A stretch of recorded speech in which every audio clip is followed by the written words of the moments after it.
Hello friends, स्वागत है आपका इस नए वीडियो लेक्चर में। तो आज की इस वीडियो लेक्चर में हम लोग बात करने वाले हैं माइक्रोवेव एंड रडार इंजीनियरिंग के बारे में। ठीक है, जो भी यूपी पॉलिटेक्निक के 6 सेमेस्टर के स्टूडेंट हैं जो कि इलेक्ट्रॉनिक्स ब्रांच के हैं, वीडियो सिर्फ उनके लिए है। ठीक है ना, जो आपका सब्जेक्ट है माइक्रोवेव एंड रडार इंजीनियरिंग, उससे हम लोग 20 क्वेश्चंस इस वीडियो लेक्चर में कवर करने वाले हैं। तो प्लीज़ वीडियो को अपने दोस्तों के पास ज़रूर शेयर कीजिएगा ताकि उनका भी हेल्प किया जा सके इस वीडियो के द्वारा। ठीक है ना, तो चलिए शुरू करते हैं और जानते हैं सबसे पहला क्वेश्चन क्या कहा जा रहा है। तो फर्स्ट क्वेश्चन है आपके, the directive gain of a transmitting antenna is the proportional to the. तो फर्स्ट ऑप्शन है आपका it's cross section area, second है आपका square of cross section area, third option है आपका square root of cross section area.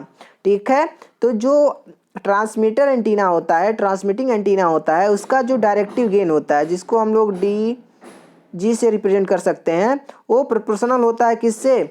जो cross section area होता है उससे। ठीक है ना, तो ऑप्शन नंबर आपका फर्स्ट जो दिया हुआ है वो बिल्कुल सही ऑप्शन है। ठीक है, इट्स क्रॉस सेक्शन एरिया, जो डायरेक्टिव गेन होगा वो डायरेक्टली प्रोपोर्शनल होता है किसके? एरिया के। जो क्रॉस सेक्शन एरिया ए है उसके डायरेक्टली प्रोपोर्शनल होता है। ठीक है ना, तो ऑप्शन नंबर फर्स्ट आपका बिल्कुल सही ऑप्शन है यहाँ पे।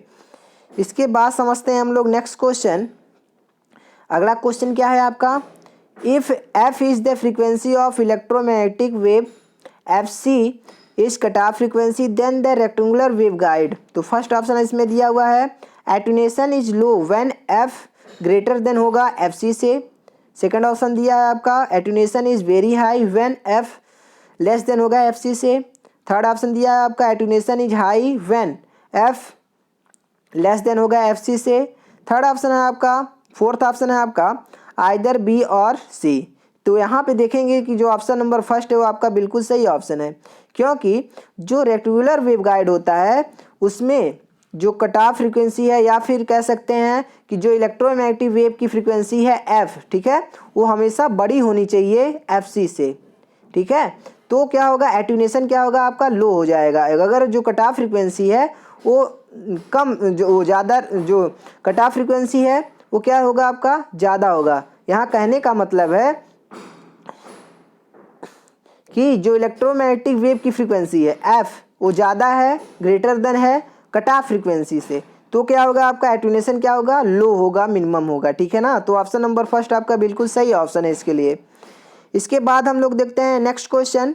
अगला क्वेश्चन क्या है आपका, in a klystron in a reflex klystron oscillator repeller electrode is it. First option है आपका low positive potential, second option है आपका high positive potential, third option है आपका निगेटिव पोटेंशियल, फोर्थ ऑप्शन है आपका जीरो पोटेंशियल। तो ऑप्शन नंबर आपका जो थर्ड है वो बिल्कुल सही ऑप्शन है। यहाँ पे देखेंगे आप निगेटिव पोटेंशियल आपका बिल्कुल सही ऑप्शन है, क्योंकि जो रिफ्लेक्स कैलेस्ट्रॉन ऑसिलेटर होता है उसका जो रिपीलर इलेक्ट्रोड होता है, ठीक है, जो रिपीलर इलेक्ट्रोड होता है उस पर कौन सा चार्ज होता है आपका? निगेटिव पोटेंशियल होता है, निगेटिव चार्ज होता है, या फिर निगेटिव वोल्टेज होता है। ठीक है, निगेटिव वोल्टेज कहेंगे इसको, चार्ज नहीं।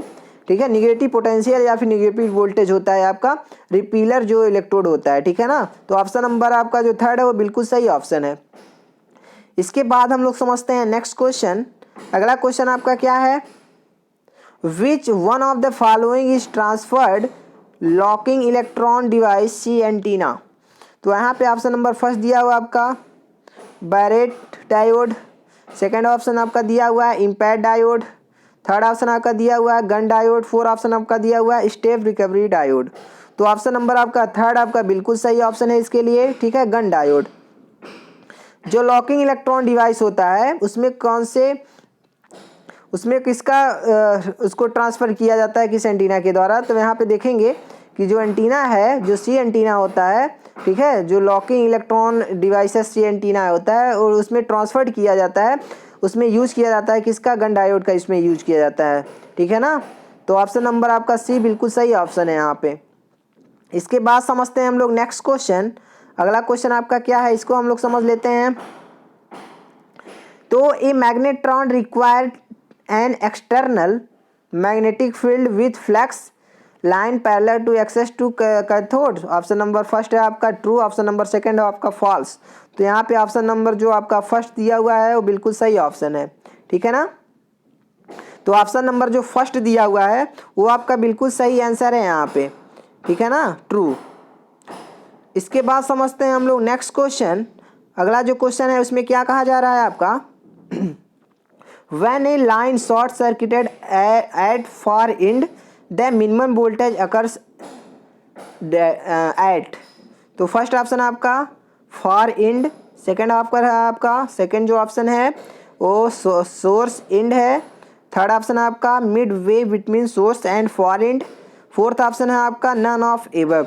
तो यहाँ पे देखेंगे कि जो ऑप्शन नंबर आपका फर्स्ट है वो आपका बिल्कुल सही ऑप्शन है, ठीक है। यहाँ पे जो ऑप्शन नंबर फर्स्ट है वो बिल्कुल सही ऑप्शन है। क्यों ऐसा ऑप्शन सही है, फर्स्ट ऑप्शन क्यों सही है, क्योंकि अगर कोई लाइन है, ठीक है, यहाँ पे देख सकते हैं अगर दो लाइन है, इसका एंड है यहाँ पे इसका स्टार्टिंग है, ठीक है, यहाँ पे स्टार्ट हो रहा है, यहाँ पे एंड हो रहा है, तो इसका जो एंड है, ठीक है, जो एंड फार है इसको शॉर्ट सर्किट अगर हम लोग कर दें तो यहाँ का जो वोल्टेज होगा वो मिनिमम हो जाएगा, ठीक है, जीरो हो जाएगा, जीरो मतलब मिनिमम हो जाएगा। तो यहाँ पे देखेंगे कि जो फार एंड है, क्योंकि कहा जा रहा है क्वेश्चन में कि अगर हम लोग लाइन को शॉर्ट सर्किट कर देते हैं एंड पर, ठीक है, तो वोल्टेज मिनिमम हो जाता है, ठीक है, वोल्टेज मिनिमम हो जाता है। कब मिनिमम होता है, जब यहाँ पे जो इसका एंड है वो वहाँ पे शॉर्ट सर्किट जब करते हैं तब आपका जो वोल्टेज होता है वो मिनिमम हो जाता है एंड पर, ठीक है ना। इसके बाद समझते हैं हम लोग नेक्स्ट क्वेश्चन। अगला जो क्वेश्चन है उसमें क्या कहा जा रहा है आपका, in microwave system the function of mode fiber is. तो जो माइक्रोवेव सिस्टम होता है उसमें मोड फाइबर का क्या यूज है या फिर क्या फंक्शन है। तो फर्स्ट ऑप्शन है आपका to suppress mode with lower cut off frequencies, second option है आपका suppress modes for higher cut off frequencies, third option है आपका to change mode of wave transmission, fourth option है आपका बोथ बी एंड सी। तो option number आपका D बिल्कुल सही ऑप्शन है, कि जो आपका बी ऑप्शन है और जो सी ऑप्शन है ये दोनों सही है, मतलब ऑप्शन नंबर डी आपका कंप्लीट सही है। क्योंकि जो माइक्रोवेव सिस्टम होता है उसमें जो मोड फाइबर है उसका यूज़ किया जाता है, जो भी हायर फ्रिक्वेंसी होते हैं, ठीक है, उसको संप्रेस करने के लिए भी मोड यूज होता है, या फिर वेव ट्रांसमिशन के को चेंज करने के लिए भी जो मोड फाइबर होता है माइक्रोवेव सिस्टम में उसका फंक्शन होता है या फिर काम करता है, ठीक है ना। तो ऑप्शन नंबर डी आपका बिल्कुल सही ऑप्शन है यहाँ पे। इसके बाद हम लोग समझते हैं नेक्स्ट क्वेश्चन। अगला क्वेश्चन आपका क्या कहा जा रहा है, the total field developed by an antenna array at a distant point is. तो फर्स्ट ऑप्शन है आपका phasor sum of fields produced by individual antennas of array, second option है आपका algebraic sum of fields produced by individual antenna of array, third option है आपका either A or B depending on type of array, fourth option आपका neither A nor B. तो यहाँ पे देखेंगे option number first आपका बिल्कुल सही है, ठीक है, कि जो भी आपका एरे है उसका जो एक इंडिविजुअल एंटीना होगा, ठीक है, मान लेते हैं कई सारा एक एरे है उसमें कई सारा एंटीना है, तो इसमें से जो एक एंटीना होगा जो इंडिविजुअल एंटीना होगा उसमें जो फील्ड्स होंगे उनका फेजर सम प्रोड्यूस करता है, ठीक है, जो भी फील्ड उसमें जनरेट होगा उसका फेजर सम प्रोड्यूस करता है आपका। तो ऑप्शन नंबर फर्स्ट आपका बिल्कुल सही ऑप्शन है यहाँ पे। इसके बाद हम समझते हैं नेक्स्ट क्वेश्चन।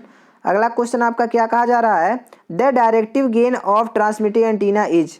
जो डायरेक्टिव गेन होता है ट्रांसमिटिंग एंटीना का होता है आपका proportional to wavelength, second option है आपका inversely proportional to wavelength, third option है आपका proportional to square of wavelength, उसके बाद फोर ऑप्शन है आपका inversely proportional to square of wavelength. तो कहा गया है कि जो डायरेक्टिव गेन होता है, ठीक है, जो डायरेक्टिव गेन होता है वो प्रोपोर्शनल होता है किससे, या फिर इन्वर्सली प्रोपोर्शनल होता है किसके, लेमडा स्क्वायर से, ठीक है, लेमडा क्या है आपका वेवलेंथ है। तो ऑप्शन नंबर डी आपका बिल्कुल सही है यहाँ पे, क्योंकि जो क्वेश्चन कहा गया है कि जो डायरेक्टिव गेन होता है वो होता है किसके प्रोपोर्शनल होता है कि या फिर किसके इन्वर्सली प्रोपोर्शनल होता है। तो यहाँ पे देखेंगे कि जो ऑप्शन नंबर डी है उसमें कहा गया है inversely proportional to square of wavelength, जो भी आपका वेवलेंथ है उसके स्क्वायर का इन्वर्सली प्रोपोर्शनल होता है आपका डायरेक्टिव गेन, ठीक है ना। तो यहाँ पे देखेंगे ऑप्शन नंबर डी आपका बिल्कुल सही ऑप्शन हो जाएगा। इसके बाद हम लोग समझते हैं नेक्स्ट क्वेश्चन। अगला जो क्वेश्चन है उसमें क्या कहा जा रहा है, ए डाईप्लेक्सर या फिर duplexer is used to, first option है आपका couple two antennas to a transmitter, second option है आपका isolate the antenna from the the local oscillator. Third option है आपका prevent interference between two antennas connected to receiver. Fourth option है आपका use an antenna for reception और transmission without interference. तो option number जो इसमें फोर्थ दिया हुआ है आपका बिल्कुल सही है, ठीक है। जो डुप्लेक्सर का यूज़ किया जाता है किस लिए किया जाता है, जो भी हम लोग को सिग्नल को ट्रांसमिट करना है या फिर जो भी सिग्नल हम लोग को रिसीव कर रहे हैं उसमें कम से कम इंटरफेरेंस हो या फिर विदाउट इंटरफेरेंस या फिर कोई भी इंटरफेरेंस उसमें ना हो, इसलिए हम लोग डुप्लेक्सर का यूज़ करते हैं एंटीनाज में, ठीक है। तो ऑप्शन नंबर डी आपका बिल्कुल सही ऑप्शन है यहाँ पे। डुप्लेक्सर क्या होता है, मतलब बाई डायरेक्शनल, ठीक है, दोनों तरफ से या फिर सिग्नल को रिसीव भी कर सकता है, ट्रांसमिट भी कर सकता है डुप्लेक्सर जो होता है। इसके बाद हम लोग समझने वाले हैं नेक्स्ट क्वेश्चन। अगला जो क्वेश्चन है आपका, ए ब्रांचेस्ड डुप्लेक्सर रिक्वायर्स। फर्स्ट ऑप्शन है आपका T R tube, second option है आपका A T I tube, third option है आपका both T R and A T I tube, fourth option है आपका नन ऑफ एबव। तो ऑप्शन नंबर आपका सी आपका बिल्कुल सही ऑप्शन है, ठीक है। बोथ जो टी आर है और जो ए टी आर है ये दोनों ट्यूब आपके यूज होते हैं या फिर रिक्वायर होता है इन दोनों का जो ब्रांच्ड डुप्लेक्सर होता है उसमें, ठीक है। तो ऑप्शन नंबर सी जो है आपका बिल्कुल सही ऑप्शन है यहाँ पे। इसके बाद हम लोग समझने वाले हैं नेक्स्ट क्वेश्चन। अगला जो क्वेश्चन है उसमें क्या कहा जा रहा है, in a backward wave oscillator the wave. First option है आपका द ट्रेवलिंग या फिर travelling along the line winds itself back and forth. Second option है आपका progresses only in forward direction. Third option है आपका progresses only in backward direction. तो जो BWO होता है, ठीक है, backward wave oscillator, BWO short में बोलते हैं। तो BWO जो होता है वो ट्रेवल करता है कब, एक लाइन में ट्रेवल करता है फिर वही बैक हो जाता है, ठीक है। तो यहाँ पे जो ऑप्शन नंबर फर्स्ट दिया हुआ है आपका बिल्कुल सही ऑप्शन है, travelling along the line winds itself back and fourth, ठीक है। तो ऑप्शन नंबर फर्स्ट आपका इसके लिए बिल्कुल सही आंसर है यहाँ पे। इसके बाद हम लोग समझते हैं नेक्स्ट क्वेश्चन। अगला जो क्वेश्चन है क्या कहा जा रहा है इसमें, in a vacuum tube the transit time of electron between cathode and anode is important. Question में कहा जा रहा है कि जो भी आपके वैक्यूम ट्यूब है, ठीक है, वैक्यूम ट्यूब के बारे में बताया जा रहा है कि जो आपका कैथोड है या फिर जो एनोड है उसके बीच में जो इलेक्ट्रॉन है उसके इलेक्ट्रॉन का जो ट्रांजिएंट टाइम है, ठीक है, वो इम्पॉर्टेंट होता है कब। तो फर्स्ट ऑप्शन है आपका लो फ्रीक्वेंसी पर, सेकंड ऑप्शन है आपका हाई फ्रीक्वेंसी पर, थर्ड ऑप्शन है आपका both A and B, fourth option है आपका frequencies which are neither very low nor very high. तो यहाँ पे जो ऑप्शन नंबर सेकंड दिया हुआ है वो आपका बिल्कुल सही आंसर है, हाई फ्रीक्वेंसीज पर, ठीक है। हाई फ्रीक्वेंसीज पर क्या होता है आपका इम्पॉर्टेंट होता है क्या, जो कैथोड है और जो एनोड है वैक्यूम ट्यूब का उसमें जो इलेक्ट्रॉन का ट्रांजिएंट टाइम है वो आपका इम्पॉर्टेंट होता है हाई फ्रीक्वेंसीज पर, ठीक है ना। तो ऑप्शन नंबर बी आपका बिल्कुल सही आंसर है यहाँ पे। इसके बाद हम लोग समझते हैं नेक्स्ट क्वेश्चन। अगला जो क्वेश्चन है आपका, a cavity resonator is, first option a hollow metallic enclosure, second option है आपका a hollow enclosure having magnetic material as its wall, third option है आपका a hollow enclosure having dielectric material as its wall, fourth option है आपका neither be और सी। तो यहाँ पे जो ऑप्शन नंबर फर्स्ट दिया हुआ है आपका बिल्कुल सही ऑप्शन है, ठीक है, क्योंकि जो सिंगल या फिर जो कैविटी रेजोनेटर होता है वो आपका ये हैलो मेटेलिक एनक्लोजर होता है। एनक्लोजर का मतलब कोई मान लेते हैं यहाँ पे वस्तु है उसको चारों तरफ से ढक दिया जाए या फिर सुरक्षा प्रदान किया जाए चारों तरफ से, तो इसको क्या बोलते हैं, एनक्लोजर हो, ठीक है, एनक्लोज कर दिया जाता है किसी वस्तु को तो इसको एनक्लोजर बोलते हैं। तो जो कैविटी रेजोनेटर होता है वो आपका क्या है, आपका एक हैलो मेटेलिक एनक्लोजर है। इसके बाद हम लोग समझते हैं नेक्स्ट क्वेश्चन। अगला जो क्वेश्चन है उसमें क्या कहा जा रहा है आपका, if antenna diameter is increase in 4 times, ठीक है, जो एंटीना का डायमीटर है उसमें 4 टाइम्स हम लोग इंक्रीज कर रहे हैं, the maximum range is increase, जो मैक्सिमम रेंज है वो कितना इंक्रीज होगा, ठीक है। तो हम लोग देखते हैं कि जो एंटीना का जो डायमीटर रहता है वो प्रोपोर्शनल होता है किसके, मैक्सिमम रेंज के। जब रेडार रेंज आप इक्वेशन पढ़ेंगे तो वहाँ पे आपका क्लियर हो जाएगा कि जो डायमीटर है एंटीना का, जो व्यास है एंटीना का, वो मैक्सिमम रेंज के इक्वल होता है, या इक्वल नहीं कह सकते हैं, प्रोपोर्शनल होता है। मतलब जितनी बार हम लोग एंटीना के डायमीटर को बढ़ाएंगे उतने ही टाइम्स आपका जो मैक्सिमम रेंज है वो भी आपका इंक्रीज होगा। ठीक है, तो यहाँ पे कहा गया कि 4 टाइम्स आपके जो एंटीना डायमीटर है उसको इंक्रीज किया जा रहा है, तो जो मैक्सिमम रेंज है वो भी आपका 4 टाइम्स इंक्रीज हो जाएगा। ठीक है, तो यहाँ पे देखेंगे तो ऑप्शन नंबर आपका सी जो है वो बिल्कुल सही ऑप्शन है 4। ठीक है, क्योंकि जो भी आपका एंटीना डायमीटर है उसको 4 टाइम्स हम लोग इंक्रीज कर रहे हैं, तो जो एंटीना डायमीटर है वो प्रोपोर्शनल होता है मैक्सिमम रेंज के। तो जितने टाइम्स हम लोग व्यास को बढ़ा रहे हैं एंटीना के या फिर डायमीटर को बढ़ा रहे हैं उतना ही टाइम्स आपका मैक्सिमम रेंज भी इंक्रीज होगा। तो ऑप्शन नंबर जो सी है वो आपका बिल्कुल सही है 4 टाइम्स। इसके बाद हम लोग समझते हैं नेक्स्ट क्वेश्चन। अगला जो क्वेश्चन है, the semiconductor diode which can be used in switching circuit in microwave range. तो कौन सा इसमें ऐसा सेमीकंडक्टर डायोड है जिसका यूज माइक्रोवेव रेंज में स्विचिंग सर्किट में किया जाता है या फिर कर सकते हैं। तो फर्स्ट ऑप्शन आपका पिन डायोड, सेकंड आपका ऑप्शन है वैरेक्टर डायोड, थर्ड ऑप्शन आपका टनल डायोड, फोर्थ ऑप्शन आपका गन डायोड। तो ऑप्शन नंबर फर्स्ट आपका बिल्कुल सही ऑप्शन है पिन डायोड। पिन डायोड का यूज हम लोग माइक्रोवेव रेंज में, ठीक है, एज ए स्विचिंग सर्किट भी किया जा सकता है इसका यूज, क्योंकि जो पिन डायोड होता है उसमें 3 लेयर होते हैं, पी लेयर होता है, आई लेयर होता है और एन लेयर होता है। तो आई जो होता है इसका मतलब क्या है, इंट्रिंसिक प्योर सेमीकंडक्टर, और जो पी टाइप और एन टाइप है वो इम्प्योरिटी इसमें मिलाया जाता है, डोपिंग की होती है। ठीक है, इसलिए इसको बोलते हैं एक्सट्रिंसिक सेमीकंडक्टर, पी टाइप और जो एन टाइप है इसको। इसके बाद हम लोग समझते हैं नेक्स्ट क्वेश्चन। अगला जो क्वेश्चन आपका है, a reflex klystron oscillator uses. First option है आपका 1 कैविटी रेजोनेटर, सेकंड ऑप्शन है आपका 2 कैविटी रेजोनेटर, थर्ड ऑप्शन है आपका 3 कैविटी रेजोनेटर, फोर्थ ऑप्शन आपका नन ऑफ एबव। तो ऑप्शन नंबर इसमें जो फर्स्ट है वो आपका बिल्कुल सही है, क्योंकि जो आपका रिफ्लेक्स कैलेस्ट्रॉन है वो सिंगल कैविटी रेजोनेटर का यूज करता है। ठीक है, या फिर कह सकते हैं 1 कैविटी रेजोनेटर का यूज करता है। तो ऑप्शन नंबर फर्स्ट आपका बिल्कुल सही ऑप्शन है यहाँ पे। इसके बाद हम लोग समझने वाले हैं नेक्स्ट क्वेश्चन। अगला जो क्वेश्चन है आपके लिए, in a circular waveguide TE21 mode has lowest cut off frequency. कहा जा रहा है कि जो सर्कुलर वेवगाइड होता है उसमें जो TE21 है, ठीक है, ये मोड आपका लोवेस्ट कट ऑफ फ्रीक्वेंसीज के लिए होता है। तो ऑप्शन नंबर फर्स्ट आपका ट्रू, ऑप्शन नंबर सेकंड है आपका फॉल्स। तो ऑप्शन नंबर जो आपका सेकंड है आपका बिल्कुल सही है ट्रू, क्योंकि जो स्टेटमेंट दिया गया है वो बिल्कुल ही गलत है, क्योंकि जो सर्कुलर वेवगाइड होता है उसका जो लोवेस्ट कट ऑफ फ्रीक्वेंसी वाला मोड होता है वो कौन सा होता है, TE11 होता है। ठीक है, TE11 जो मोड होता है इसी मोड में कट ऑफ फ्रीक्वेंसी जो होती है लोवेस्ट होती है सर्कुलर वेवगाइड में। तो ऑप्शन नंबर इसमें जो फॉल्स दिया हुआ है बिल्कुल सही है, क्योंकि जो स्टेटमेंट दिया गया है वो बिल्कुल ही फॉल्स है। इसके बाद हम लोग समझते हैं नेक्स्ट क्वेश्चन।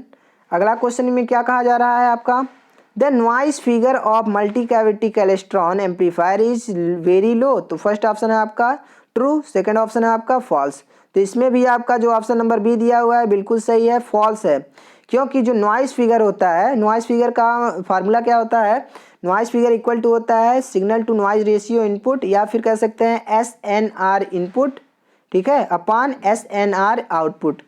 इन दोनों का रेशियो होता है आपका नॉइस फिगर। कहा जा रहा है मल्टी कैविटी जो क्लेस्ट्रॉन एम्पलीफायर है उसका जो नॉइस फिगर है वो बहुत ही कम होता है, वेरी लो होता है। तो ऐसा कुछ नहीं है, स्टेटमेंट बिल्कुल ही गलत है।